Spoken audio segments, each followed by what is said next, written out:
जो प्रवासी जो लोग हैं, संजय जी ने कामगार शब्द लिया, बिल्कुल वही है। क्योंकि जब बात हो रही थी उनके आजीविका की कि क्या गांव में उन लोगों की आजीविकाएं सुलभ या उपलब्ध हो सकती है, तो बिल्कुल जो सूरत में जो कारीगर जो है, जो कामगार हीरा तराशी कर रहा है, वो मनरेगा की मजदूरी नहीं करेगा। तो कुल मिलाकर के जिस तरह की पूरी परिस्थितियां रही हैं और जिस तरह से स्टेट गवर्नमेंट्स ने अलग अलग जगहों पर अपने ही श्रमिकों को हैंडल किया है, वो बड़ा एक पूरा उसका एक स्वरूप अगर आप देखेंगे तो बड़ा चिंताजनक और बहुत ही इस तरह का है कि राज्य सरकारों को ये पता ही नहीं कि उनके कितने मजदूर गए हैं। और जो एक पैमाना हो सकता था, उनको एक तरह से उनका एक विधिवत सर्वे किया जाता, ये किया जाता, ये कुछ जगहों पर काम शुरू हुआ, लेकिन एक नेशनल डाटा बैंक की बात अगर बात करेंगे तो आज भी कहीं वो सुलभ नहीं है। और अगर वो डाटा बैंक बन जाएगा तो निश्चित तौर पर आने वाले समय में अगर गांव में रोजगार के मौके बढ़ते हैं, जिसके की चांसेज हो सकते हैं, ऐसा नहीं है, क्योंकि गांव में अगर आप एक ज्यादा पैसे का निवेश अगर सुनिश्चित करेंगे, जैसा कि आप देख रहे हैं पिछले कई योजनाओं से लगातार गांव में निवेश जो है वो बहुत कम हुआ है। अगर आप बृहद इंफ्रास्ट्रक्चर जो है, जिसको आप कह रहे हैं कि आप फूड प्रोसेसिंग से लेकर के तमाम चेन को अगर आपको बढ़ाना है गांव में, तो आपको अच्छे कामगार चाहिए, और वो मिल भी सकते थे। लेकिन जैसे कि अभी हमारे जो और गेस्ट ने जो बातें कही हैं, अंतोगत्वा जो लोग गए उनमें से एक बड़ा तबका केवल इसलिए गया, इस तरीके से शहरों के प्रशासन ने उनके साथ ट्रीट किया और उनको लगा कि मेरे पास कोई और विकल्प नहीं सिवाय इसके कि मैं अपने गांव लौट जाऊं, कम से कम वहां जिंदा रहूंगा। जिंदा रहना और आजीविका दोनों दो अलग अलग पक्ष हैं जो है। और इसमें सवाल यह है कि ये जो लोग गए, उसमें आप लोगों ने एक सर्वे किया है कि कितने लोग पैदल गए। तो ये पैदल जाना ऐसे दौर में, जबकि हम लोग जो है बुलेट ट्रेन लाने वाले हैं, भारत की जो ट्रेनें हैं वो ऑस्ट्रेलिया की आबादी के बराबर लोगों को रोज ढो रही हैं, 13,000 से ज्यादा रेलगाड़ियां आप चला रहे हैं।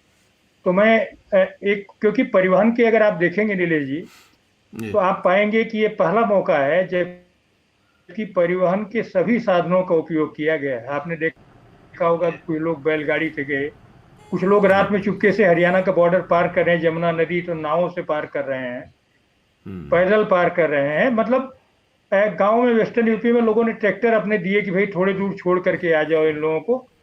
तो लेकिन इतने बड़े पैमाने पर पैदल चलने का और इतने बड़े पैमाने पर जो पलायन का, इसको पलायन ही शब्द इसके लिए बेहतर है, क्योंकि ऐसा और कोई मौका नहीं आया। क्योंकि मैंने जो देखा है जब से मैं जर्नलिज्म कर रहा हूँ, तो याद में एक तो जब मुंबई में, अगर आपको याद होगा, मुंबई में जो जी। है तो काफी बड़ी संख्या में ईस्टर्न यूपी और बिहार में लोग आए थे। और उस तरह की छोटी छोटी घटनाएं जो 1992 के बाद दंगे हुए, तो लोग आए। लेकिन पूरे देश भर में, क्योंकि ये सबको पता है कि पलायन हो कहां से रहा है, सबसे ज्यादा रूरल एरिया से किन इलाकों में लोग जा रहे हैं, सबको पता है। और वो चाहे जो नगर हैं बड़े बड़े, चाहे आप मुंबई की बात कर लीजिए, चाहे आप अहमदाबाद की बात कर लीजिए, गुड़गांव की बात कर लीजिए, आप फरीदाबाद की बात कर लीजिए, या जो भी है पंजाब के जो शहर है जहाँ गांव में लोग जाकर के रहते हैं, वो ट्रेडिशनली लोगों को पता है, सरकारों को पता है, और ये सारी चीजें। लेकिन उसमें जो परिवहन का जो प्रबंधन रहा वो बहुत ही कमजोर रहा। और मैं शुरू से इस मामले को उठाता रहा कि भारत में केवल एक परिवहन का साधन है जो उनको घरों के नजदीक तक पहुंचा सकता था, वो थी रेल।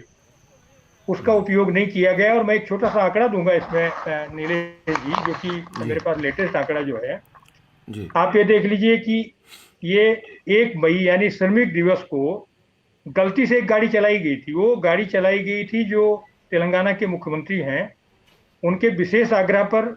और ये गाड़ी चलाई गई थी जो है ये जो झारखंड के लिए, ये मुख्यमंत्री की विशेष वो थी कि उन कुछ मजदूरों को उन्हें भेजना था। अब ये मीडिया को भी नहीं पता, उन लोगों को बुलाया भी गया था जिस तरीके से, अगर आप देखेंगे तो किसी को मालूम नहीं था कि ये लोग जो है जाने के लिए बुलाए गए हैं। उनको भेजा गया जब मीडिया में आया, और इसके बाद आनंद फानन में रेलवे की तैयारी करनी पड़ी। 1 मई यानी मजदूर दिवस पर स्पेशल ट्रेनों की शुरुआत हुई। और वहां से लेकर के 13 जुलाई तक कुल मिलाकर के जो ट्रेनें चली हैं वो चली हैं 4,615 श्रमिक ट्रेनें। ठीक है। और इसमें 63 लाख के आसपास कुल श्रमिक लाए गए।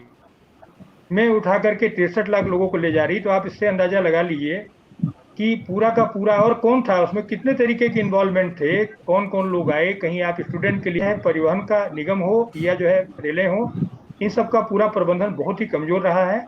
और सबको पता था कि प्रवासी श्रमिकों का ये रेला आ रहा है, सड़कों से आ रहा है। और जो आप लोगों ने जिसमें सर्वे में दिया है कि चाहे पुलिस हो ये हो, तो कुल मिलाकर के ये जो समस्या थी इसको हैंडल करने का जो तरीका था वो बहुत ही गलत था। और अब सही है, ये सही है कि गांव में जो रोजी रोजगार के मौके हैं उनको वो बहुत सीमित हैं और सीजनल भी हैं। सीजनल इसलिए हैं क्योंकि आप जो जो उस तरह के जो श्रमिक है, कृषि श्रमिक को, उनको तो कुछ समय काम मिल जाएगा एक मौके पर, और पहले से मौजूद है वो लोग। तो अब सवाल यह है कि इन श्रमिकों में एक तादाद जुड़ गई है जो आप देख रहे होंगे कि वो है छोटे और सीमांत के। अब मैं इनका सिर्फ एक उदाहरण देके ज्यादा लंबी बात नहीं करूंगा। मैं ये कहना चाहूंगा कि छोटे और सीमांत किसान ये बहुत ही मजबूत कड़ी हैं। पलायन हो रहा है और आगे भी होगा, इनको आप रोक नहीं सकते। क्योंकि तो ऐसे ही जब आप उत्तर प्रदेश में बैठे हैं, आप बताइए बुंदेलखंड में क्या स्थिति है आज की तारीख, नहीं है कोई इंतजाम।